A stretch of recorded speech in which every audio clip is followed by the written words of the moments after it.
My podcast story is going to be the most boring story of all your guests because I sit back sometimes and I think about like the Joe Rogan podcast and I think about how is Joe Rogan making all this money every day just talking? My brain's just like, William Kennedy is managing partner at Ardan Labs. Best known for Go training, with additional offerings in Rust and Kubernetes.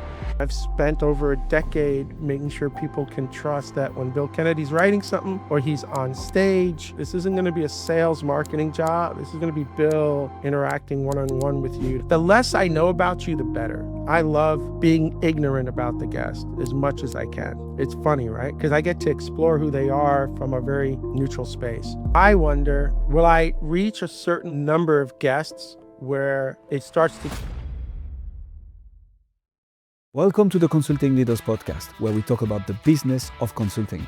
Whether you're looking to grow your practice or learn from the stories of leaders in consulting, you're in the right place. I'm your host, Guillaume Jouvencal, ex-PwC and co-founder of GHA Marketing. Join me as I interview the best consultants in their niche. Let's get on with the show.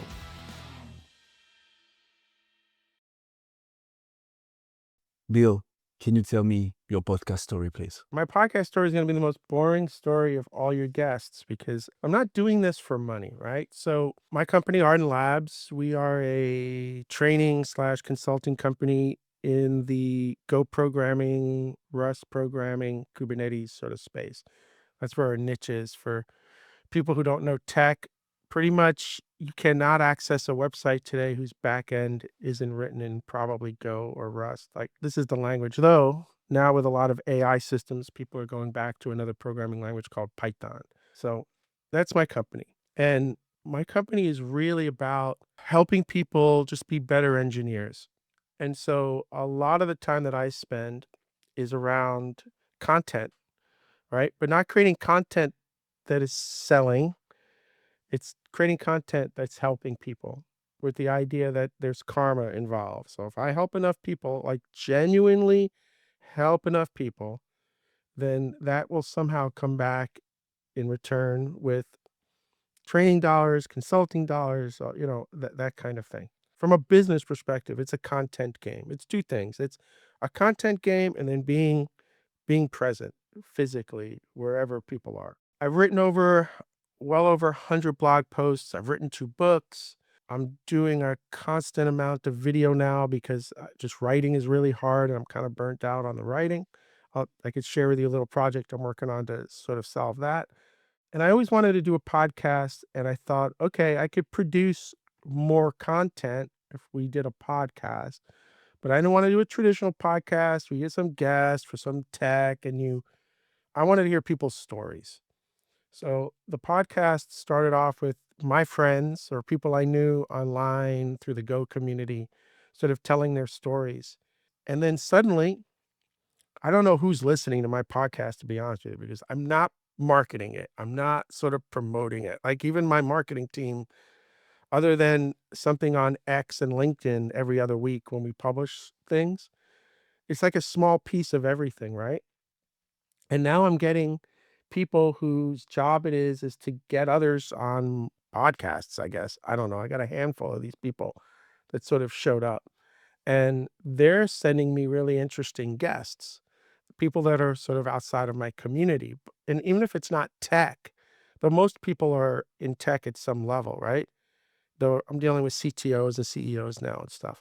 What's interesting is everybody's story is both the same and different, which I can't sort of explain, right?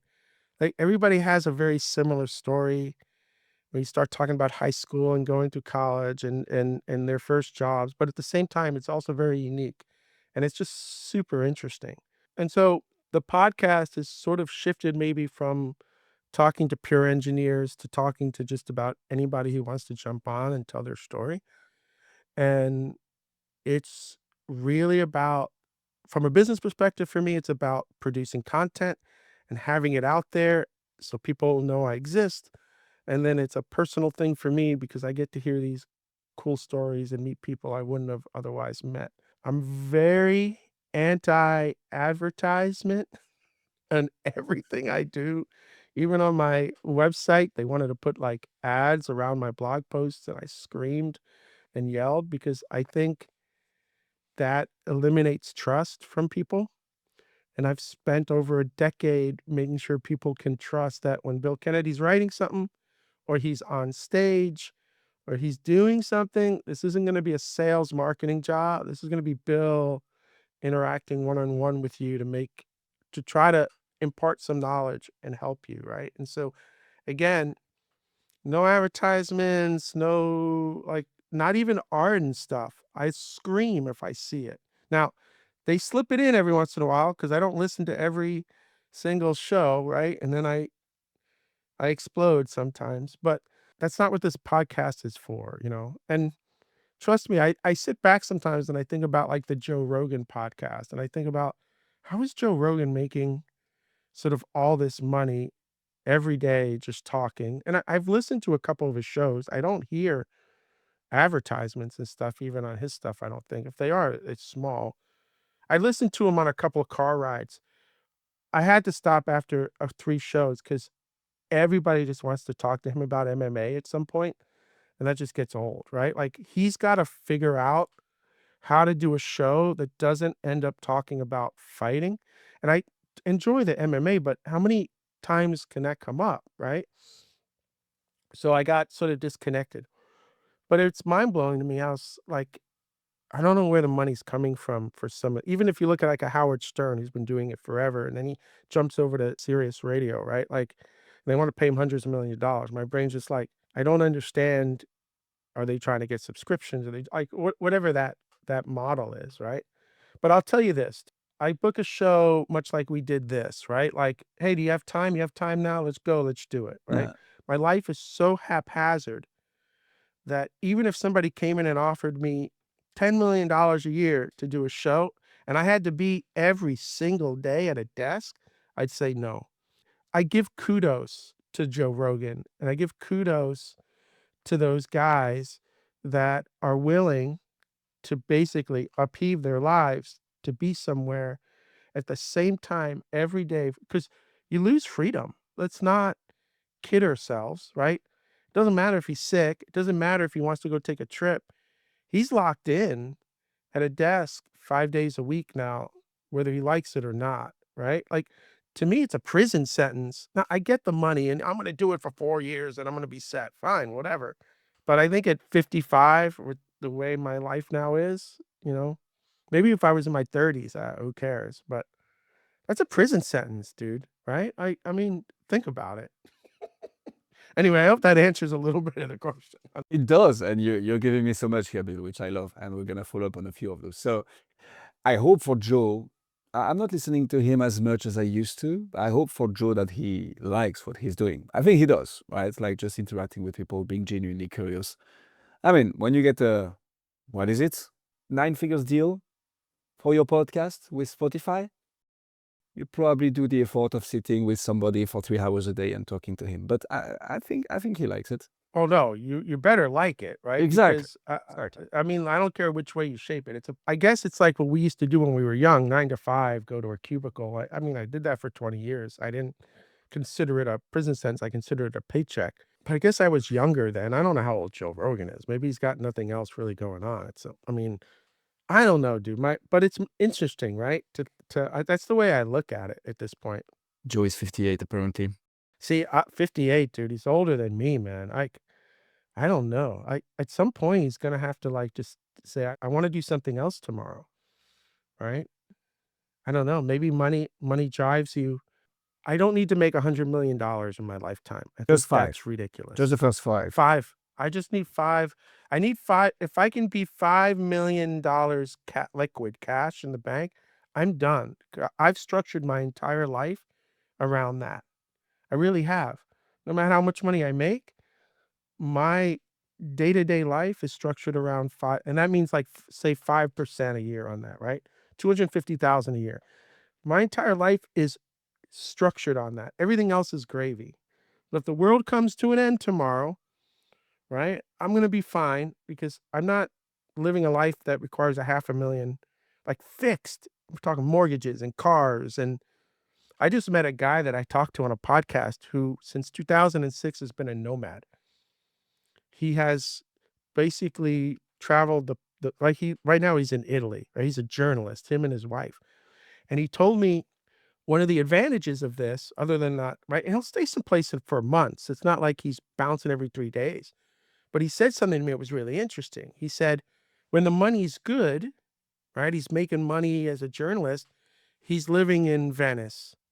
But when things start to go wrong, he might move to Nicaragua, where his money goes really long because he doesn't have any fixed bills. And so if the world comes to an end tomorrow, he owes nobody nothing other than maybe the Airbnb that he's currently in, right? Like, how amazing is that?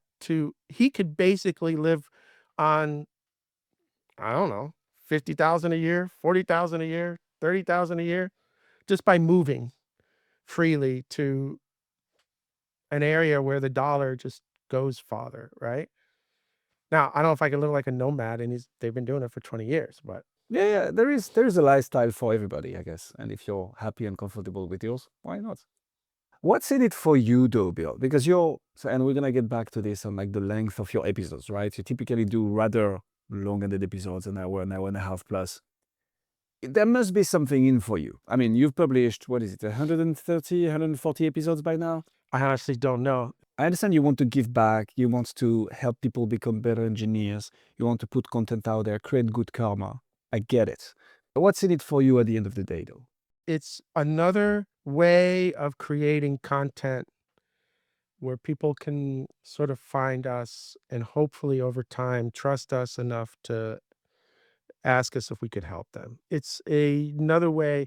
It's diverse, right? You have to diversify everything, even in business, right? You can't just stay with the Go programming language. I have to be, and these are marathons. These are not sprints. When you want to bring another technology in, it takes years, 2, 3 years for people to begin to see you as either an expert or trust. And so even the podcast at this point, I don't know how long I've been doing it. Maybe it's wild. Maybe it's been 3 years, right? And now other people are starting to find it, and there's trust in that because they hear it. So everything is a marathon. Nothing's a sprint. But since I wanted to produce more content, and it had to be different content, and the podcast was fun. I'm doing the podcast the way I want. So that's why it's long form. That's why it's a minimal hour and a half, 2 hours with every guest, which goes by like this when you're doing it, right? You don't even feel it. Good for long car drives and stuff. So see, that's the cool part. I don't care if the industry says that format is no good. I don't care that people have short attention spans. I don't care that, you know, 20 minutes and that's all you get. I don't care because it's not going to be a little hurtful. It's not for you. It's for me. I'm doing this for me. And this is a format that I like. And who cares if it takes you 3 days to listen to this because you only have 20 minutes at a time. And I know people are sort of doing that, right? When it comes to a stage talk, I have different opinions because I feel like if you've never given a talk before, nobody should ever do more than a 20-minute talk. You can sit through a bad 20-minute talk. You can. You can't sit longer than that if the talk is bad. So talks are a little different. For this sort of long form sort of podcast, even my wife, I don't know what podcast she listens to, but she has the headphones on all day while she's doing things around the house and she's listening to stuff. Those longer form ones, the guys that are talking news or politics or stories. So, I mean, I guess these are out there. They're not necessarily out there in the tech space, but they're out there. I like how genuine you are about just putting content out there and doing this for yourself. What are some of the challenges that you face with the podcast, though? And to put a bit of context around all this, you've published 136, last time I checked, episodes live out there. So you stayed consistent for you started in 2025, so it's going to be almost 6 years now. How do you stay consistent? What challenges have you faced? And what kept you going? You mentioned burnout with written content, right? With the blog. How come this is not burning you out? And how do you do to stay consistent with it? There's a couple things I did with this one to make sure that I could keep doing it. One, it's not live, so I don't have to worry about scheduling around it. This is live, but we planned this on Monday, right? Like I can do that. But if you had to be every day, like I do a live coding show Tuesday and Thursday from 11 to 1. And my entire month of October now, I'm going to be traveling. I think I'm going to be home for like 5 days next month. So how do you do a podcast when you're not going to be home for a month? So one of the strategies that I did is I said, we're going to release every other week, because then what that means is I can find a free block of 2 weeks when I'm home. I could do 5 or 6 shows back to back, right? Just have a week where I'm doing 2 shows a day. Now I got 8 shows in the can. Do the math. That's 16 weeks. And Gravy. so, right. It's like, so now for the next month and a half, I don't have to think about the podcast. I can do other things. And so, but as we get close, I tell Kevin, my producer, let me know when I got 2 shows in the can, and then I'll schedule 3 or 4 at a time. And so there's no burnout per se with that. It's just a matter of going, okay, this is going to be podcast week. And then I don't have to worry about it again for a month and a half. And so that's been sort of one strategy. At the beginning of the year, I tried to go 2 every week. And I started feeling bad for the guests, because I wasn't just my friends now I was talking to, I was talking to other people, and they're like, when is my show going to be out? And I'd have to say in 2 months, and they'd be like, ah. So I thought maybe I got to go every week, but that became stress. That started to become stressful every week, because I just lost my sort of cushion. And so then during the summer, when I knew I was going to travel, we went back to every other week, and I've just sort of stayed there. That's one way to sort of eliminate the stress. So right now, I'm going to travel the whole month of October. I've got shows ready to go all the way through about mid-November. And then I'll start getting on, doing it. But think about it. If I do 2 or 3 shows a week, I'm a month, 6 weeks. I don't have to think about it, right? So it's been the strategy for don't get me wrong. There are just times where I just feel like, why am I doing this? What am I getting out of it? Like, I'm putting all this time into it. I'm not going to do advertising with it. And I don't look at the marketing numbers. I'm probably one of the few people you're going to talk to. I couldn't tell you what the numbers are. I get shocked. Yeah, I get shocked when somebody reaches out and says, I heard your show and I'd love to be the journalist was somebody. And this guy's been a journalist for a long time. And he's like, oh, I heard your show. I want to be on your show. All right, do you want to be on my show? I don't care. Let's go. Like, yeah, let's do it. I'm not like selective. So I don't know how people are finding it. I don't know how many people are actually listening to it. I do know that we're on all the major platforms, so that's kind of cool. But I don't know if it's sad that I don't know It's these not, things, and man. you're talking to me. The sheer amount of people that I talk to who have no clue about their stats and the data behind their podcast. Some people just see some direct effect of it and they're like happy with that. Other people just see an indirect effect and are happy with that. Some people just do it for the pleasure of the game. And it's like, yeah, I like to record, I like to talk to people. Every once in a while, I get somebody to reach out to work with me. And that's enough. And if that's enough and that makes you, happy or fulfilled, then so be it. That's what podcast also is about. I think we put too much pressure around, you need to do that. This is how you grow a show. This is what you're going to get out of it. But yeah, whatever works for you. The thing I always say to people wanting to start a podcast is, because the question is, how many episodes should I publish a month, right? This is the most recurring one. I'm like, whatever amount will allow you to keep going on for a long time. The amount of episode that is sustainable for you. And of course, the more episodes you publish, the more traction you will get, the more momentum. But if that momentum dies out after a couple of months because you just can't do 2 episodes a week, then this won't work long term anyways. And this is what podcast is. I just think that whatever you publish, you should do it on a very sort of fixed sort of daytime sort of schedule, because that at least gives people some anticipation. Oh, is this the other Wednesday? Okay, this is going to drop, right? Yeah. As opposed to it's completely random. That I don't agree with. But if you're dropping blog posts or you're doing live video stuff like I do, or podcasts, so we drop on every other Wednesday, I think by noon Eastern time. And that I think you do need. I think you want that cadence and that sort of time slot. But Europe gets interesting, right? Because I always liked sort of dropping things at around 9 a.m. on the East Coast, right? Because it's still 2, 3 o'clock in the afternoon in Europe. So they could still see it today. And California is just waking up, but they're going to see it in 3 hours anyway. Yeah. Like for me, noon, like sometimes they drop this at noon. I mean, everybody's gone home at that point in Europe. They're not going to see it. And with the way social media algorithms work, unless somebody's really following you, they may not see it at all in Europe anymore because it's already sort of gone through the wash, right? I don't say anything to the team because, again, this particular podcast, I'm not trying to say get European developers to be listening to it. If it's a technical blog or something, I'd be a little bit up more like, hey, you got to do this at 9 a.m., not at 12 p.m. But I don't think people sometimes recognize the fact that if you've got something that's global, and you should only be doing things that are global. I learned that on my first business. You shouldn't be doing things that are just so hyper local anymore. You should be doing things that are global at this point. That you got to think about what time you release something. And so the entire planet, even Bali, halfway around the world, is a 12-hour difference. So if I do it at 9 a.m. on the East Coast, somebody over there could technically still be up because they haven't gone to sleep yet.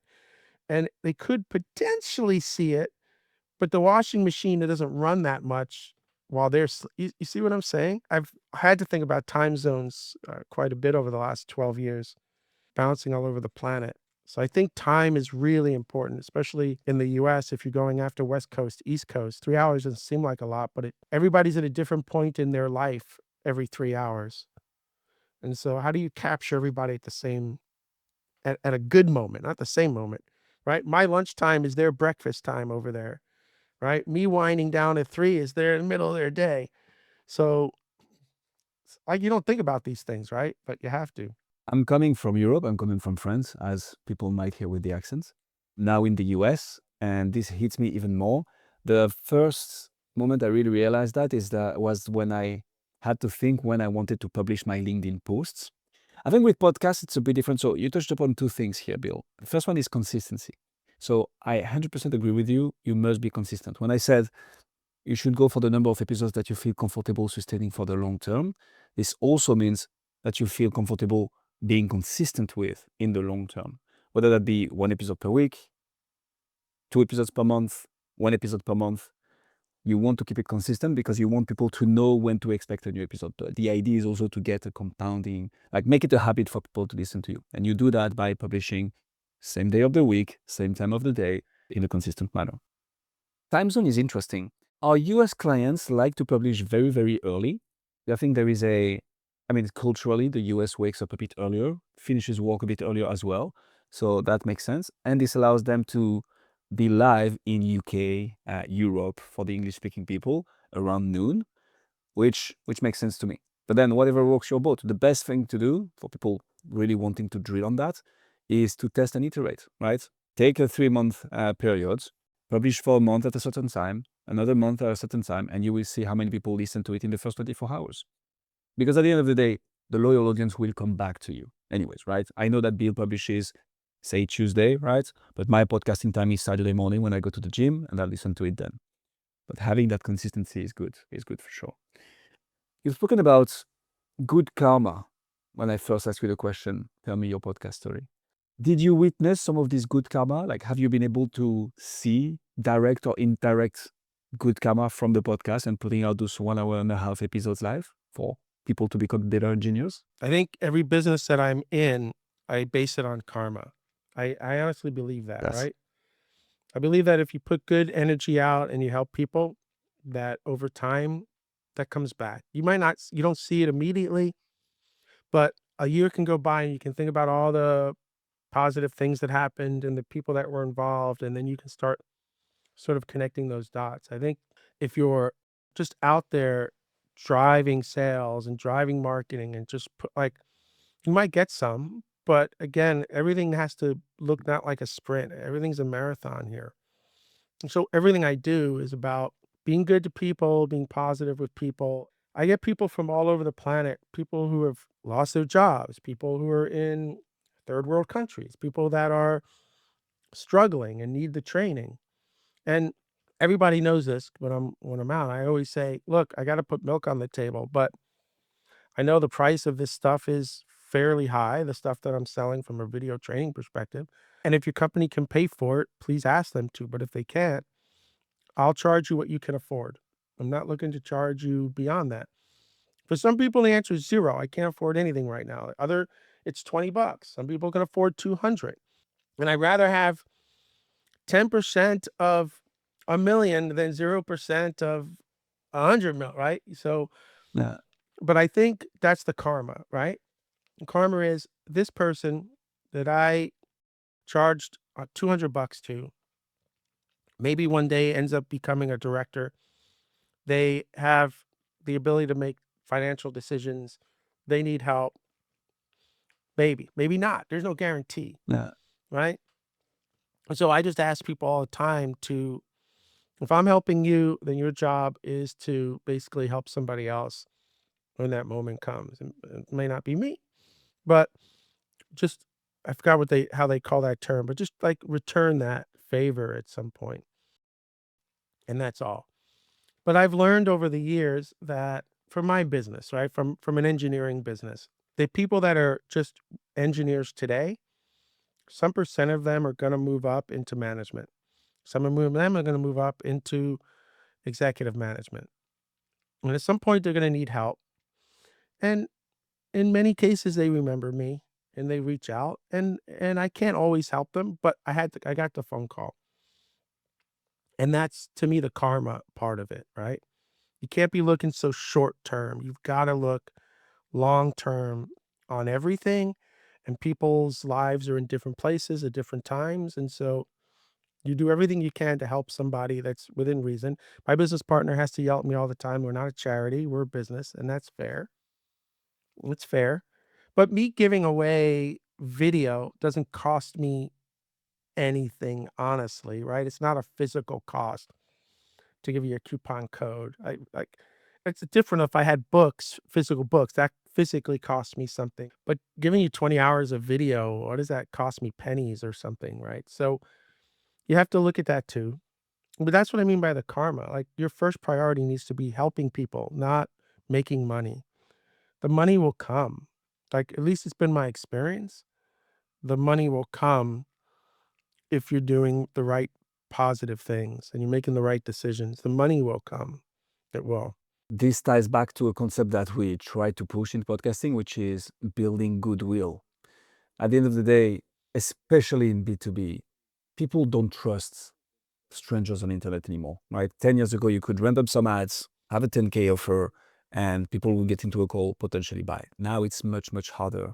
People have been burned. People do due diligence.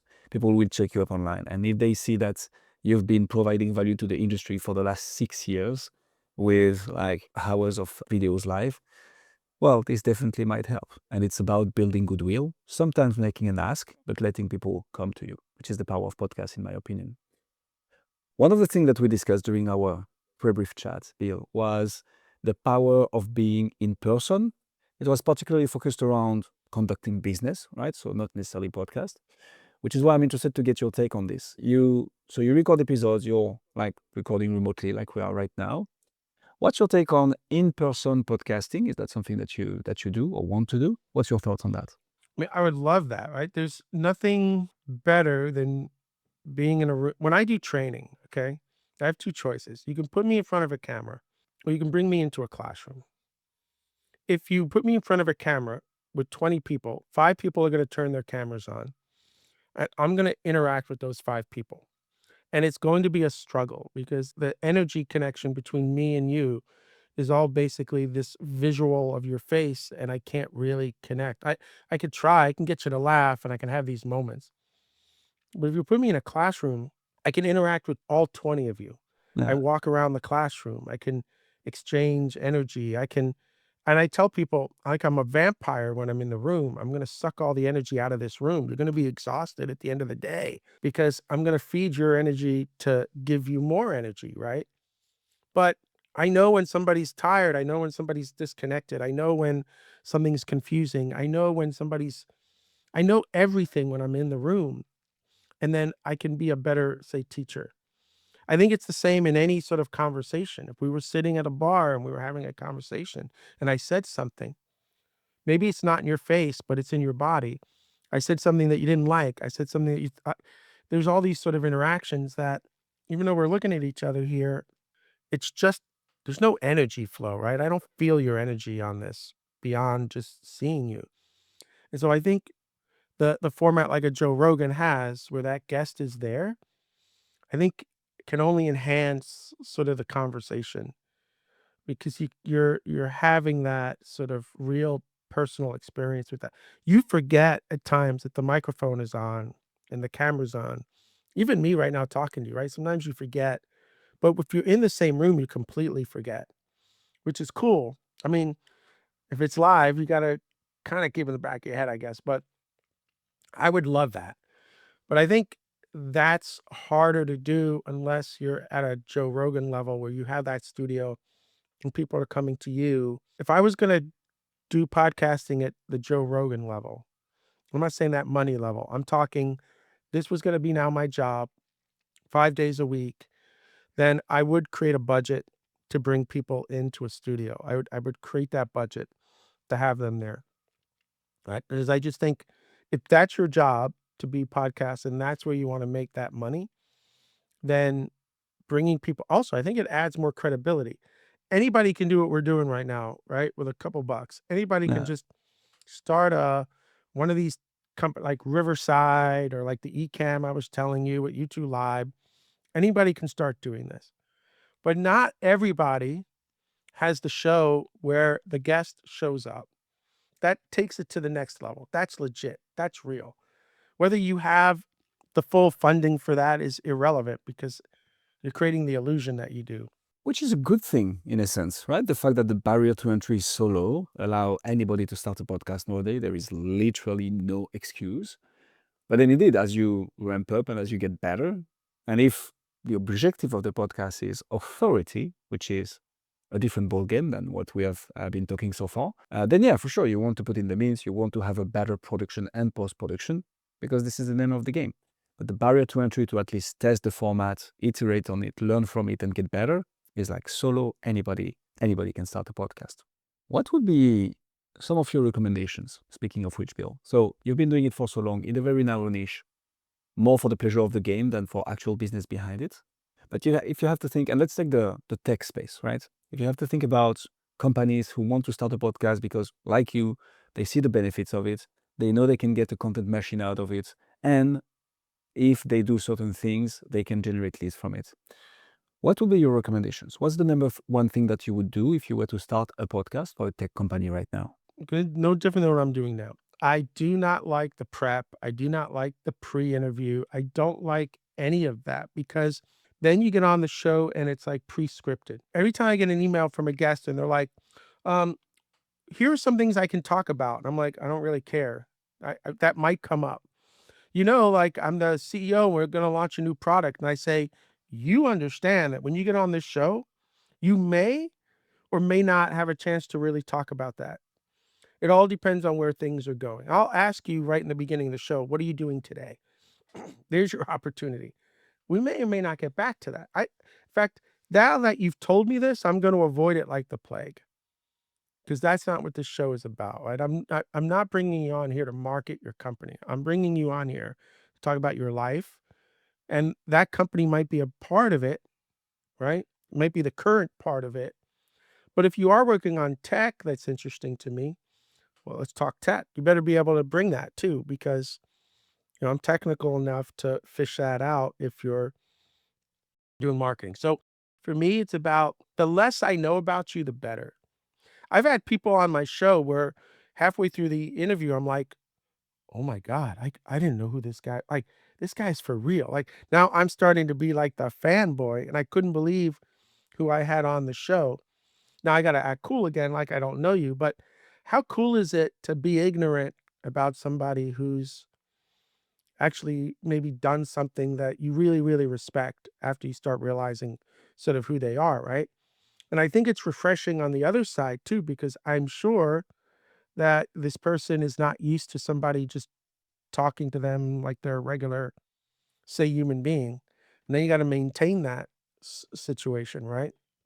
So it sounds counterintuitive, but I think if you're going to be interviewing and talking to people, at least the way I do it, the less I know about you, the better.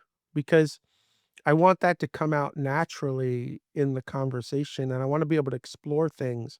If when I know too much about you, I even find myself steering the car in that direction, and they've never been my best show. Now, if your podcast is all about marketing or a certain person and it's about their book, you better read that book and you better like be prepared. And so you got to figure out what your podcast is, but either be very, very prepared or just be very, very clueless. I like being on the plus, I'll be honest with you, because of my format, I don't have all this time I have to spend before we jump on the call, which is another thing I needed because I'm so busy. If you told me that I had 2 hours of prep before every, I wouldn't be here, right? Like, so I needed to find a format as well to do that. So you got to sort of figure that out and make sure you have enough time. But I love being ignorant about the guest as much as I can. It's funny, right? Because I get to explore who they are from a very neutral space. Let me challenge that a bit, Bill. So I love the format. It's funny because we had a pre-brief call because I like to have the pre-brief calls. For me, it allows me to build rapport before we get into an interview. And I recommend it to people starting a podcast because that allows to have without any pressure of the recording environment when you first talk to the guest, which can be beneficial. Now, as you get used to it, and if you know your guest can handle it, it's also fine to just go straight into recording. We had a few podcasts like this in the past. I like the pre-brief call, but I like unscripted, exactly like we're having right now, like a true conversation around an overarching product and theme, which is the podcast. Now, when I think about technology and potentially bigger corporations in technology, right? They can't really afford to have a speaker just go on a rumble and get hooked on a podcast recording without knowing what they're getting into. So yesterday I interviewed one of the highest people in the food chain of Citibank, and like the script for another podcast, the script was ultra polished because they have to, right? Otherwise they just can't. Their PR department, their communication department is never going to allow that. But adapting to that allows you to get this level of guest on the show, which means you get the exposure, you give them exposure, and this compounds as well. Do you take that into account at all for your podcast, or potentially when you think about how others should do their podcast? Or for you, should it always be as natural and unscripted as possible? For the show that I'm doing, Yeah. I need it as natural and as unscripted as possible. Fair enough. I don't even look up at the company website you're at until you're on. During the show, I'll bring it up. I've learned that the less I know about you, the better the show is going to be. Because I might even go down paths that originally maybe you didn't want anybody to go down, but it's come up in conversation and you'll follow that path with me. Don't get me wrong, I've missed things that come up later, but I've always had this philosophy, whether I'm on stage, I'm teaching, or the podcast. If I missed something, one, nobody knows that I missed it. And two, the universe just said it wasn't important that day, or it wasn't important in that hour. And so not to stress that you forgot to say something, because if you were meant to say it, the universe would have popped it back in your head. So there's a reason why you sort of forgot to ask that question, and not to beat yourself up over it, because it just wasn't meant to be in that sort of moment. That I truly sort of believe, right? But like the podcast you're talking about with that high-end executive, they've chosen to go on because they had a very specific purpose. They needed to talk about X, Y, and Z. Yeah. And that's what they're, say, paying you to be on for. And you have to be highly prepared for that. If you would be very unprofessional to not do that, right? But that's what that podcast is about. The listeners know that going in, and that's what they sort of want to hear. In engineering, there's this concept of purpose. What is the purpose of this? If you can't tell me what the purpose of something is, you can't possibly build it properly because you don't understand its purpose. And so every podcast has its purpose, and you need to follow that purpose or that podcast is going to be failing. And the podcast that I do, the purpose is to have a raw conversation that can go anywhere at any given time. And the less I know about you, the better that show is going to be. Absolutely love that. One thing that I like to ask my guests to wrap up those interviews, Bill, is the following. Actually, I think you like it because I don't know if he's an engineer actually, but definitely he had lots of engineers helping him out. So Jeff Bezos, right, when he was building Amazon, he wasn't trying to guess what's going to change in 10 years or what's going to be the next innovation in 10 years, what's going to be the next disruption in 10 years. Instead, he was asking himself, what is true today that will still be true in 10 years, that we should double down on right now? Well, people are still going to want fast shipping. They're still going to want large amount of choices, ideally with cheap ones. They're still going to want great customer service. So if we double down, and he always talks about customer service, customer experience, customer service. If we double down on those three, we're going to be successful in 10 years. Bringing that to podcasts, what would that be? And I'm going to put you on the spot. I'm going to say, you can't say that your podcast need to be unscripted and natural. I want something else, another advice. No, I think for me, as it relates to the podcast, it's going to have to be, this is what I'm monitoring, at least. Okay. I'm bringing on different guests every other week. I'm asking them to tell their story from the time they're in high school to where they are today. And like I said, I think there are these 4 or 5 similar stories that sort of, you start out at a certain point and you end up at a certain point. The general theme of this person's life is there's about 4 or 5 of these sort of themes, but they all sort of bounce a little bit differently. What I wonder is, will I reach a certain number of guests where it starts to get boring? I've heard that story already, right? Is there, or is this like a snowflake where I can talk to a million people, and even though there's 4 or 5 general themes, every story is still unique, every story is still interesting, and we learn a little bit more about each sort of person? I don't know the answer to that. There are days where I'm like, we've seen all the snowflakes, there's no more. And then there are other days where I'm like, no, every person's gonna sort of add an element to the story. Because I think from a podcast perspective, it ends when people are bored. And I gave you the Joe Rogan story, right? I listened to 3 shows and then I got bored. I really did. Because if I had to hear him talk about MMA one more time, I was going to shoot myself. And I moved on. I had a 14-hour car drive, and I think he lasted 3 hours in that car drive. And halfway through that other show, I turned it off. Now, there's a show I love listening to called Coast to Coast. It's Coast to Coast AM. They talk about all the crazy things, man, UFOs and psychics, and I just love listening to these guests, right? Yeah. But I'll be honest with you, even after 3 hours of that, it all starts to blend together, right? And so, and they've been doing it since the 80s, right? I mean, nonstop.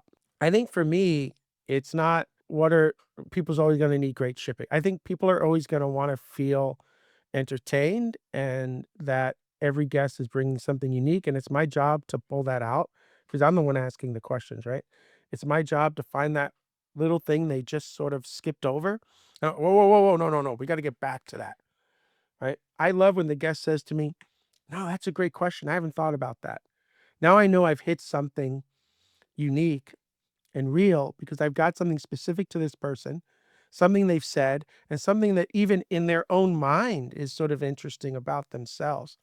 That's the moment I'm looking for in every podcast. And I tend to get it at least once on just about every show. So I guess for me, if I end up going 5 or 6 shows and that doesn't happen, either I'm failing and I should stop, or we've exhausted the set of potential stories and people and the snowflake, right? So I mean, that's what I'm looking at from the podcast perspective. I just don't want it to become boring, routine, where somebody's just like, I don't need to listen this week because I know what's going to happen. I know what they're going to talk about. They're going to talk about MMA. You really have a thing against MMA. If it's Brazilian Jiu-Jitsu, it's all right, or is it in It's the all same the same bucket? thing to me. I don't have anything against the MMA. What I had against was every show having to spend an hour talking about it, right? And it's the example that I have in my head. Like, I don't want that to happen. I love this take, and I usually don't, but I need to follow up on this one because I love it. I think there is an unlimited amount of stories out there. At the end of the day, for sure, everybody's coming more or less from the same place with a few tweaks and grow more or less the same way, but there's always going to be some elements of like their personal life that is affecting the whole thing and makes it unique. The best example I have of this is Dave Ramsey, right? Dave Ramsey has been, I don't know how old he is, but like for the last 40 years saying the same thing. Spend less than you are making. That's his message. And yes, yet he has one of the most successful personal finance shows and business in the US, right? Because at the end of the day, what people also want to hear is like the specific cases. Oh, what if the woman is making 200K a year and the man is a stay at home with the kids, but there is this debt on the car? Oh, what about this guy who is a business owner who's making $1 million a year, but the wife is spending $1 million too? And like all those people are going to be able to relate. There is a bit of like, there's a word for it in French, which is basically liking to see into personal lives of others, into the personal life of others. There's a bit of that, right? Like we want to see how people manage their finance. Reality TV stuff. Exactly. There's a bit of an element of that, but there is an infinite amount of like small tweaks to spend less than you're making. And this is why I think he's successful in the content. And he loves it, right? So he keeps talking about the same thing and this works. So I think it's possible to, keep on coming up with content, which is why I love the podcast format, because it is about people and there is an unlimited amount of stories. Well, eventually there is 9 billion stories in total for now. I'm never going to get to all of this. But yeah, I like the take of it. I think that's the other part, right? Yeah. And this is the thing that you have to also remember. And I do it with my stage talks. Okay. Right? I tell people I have 4 or 5 talks that I can always give them, okay? But I tell people every year, develop one talk. And don't worry that you've given it 5 times. Because one, by the 5th time you give it, it's going to be the best. But everybody in that room probably hasn't seen it. It's new to them. Even though it's recorded, nobody goes online and watches the talks anyway, in all honesty. And so I have to apply that back to the podcast, right? Because that new person hasn't listened to the 137 other stories and probably are not going to listen to them. They're going to listen to the next 4 podcasts. And then somebody new is going to come in, right? Like, I doubt there's anybody on the planet who's listened to all 137 of these sort of podcasts. And so what you got to get back in your head is it's always that next show is going to be unique to somebody. It's the first time they're hearing that story.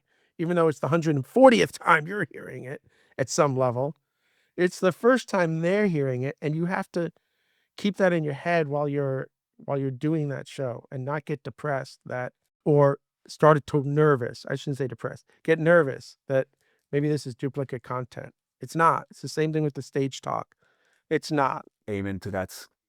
Bill, this was a great unscripted podcast conversation. Absolutely loved it. Thank you so much for coming on Podcast Gurus.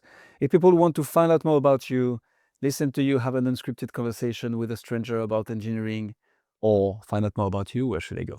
Ardan, Ardan Labs. Ardan Labs. You can always look up Bill or William Kennedy, Miami on Google. You'll find me there.